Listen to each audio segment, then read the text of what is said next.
یہ ہے کہ ایک انہوں نے منظر کشی کی ہے کہ ایک دریا ہے اور اس کے ساحل کے کنارے پر ایک پتا ہے اور اس پتے کے اوپر ایک قطرہ ہے.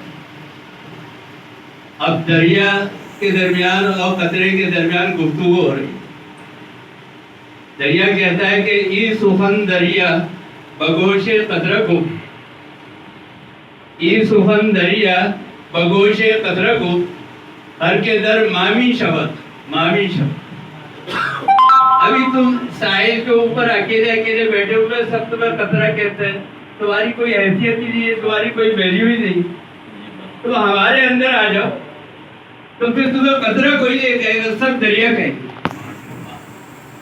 تو اصل بات یہ کہ جتنے بھی مسالک ہیں، جتنے بھی فرقے ہیں، جتنے بھی گروپس ہیں، اگر وہ جب تک اکیلے اکیلے رہیں گے تو ان کی حیثیت کچھ نہیں.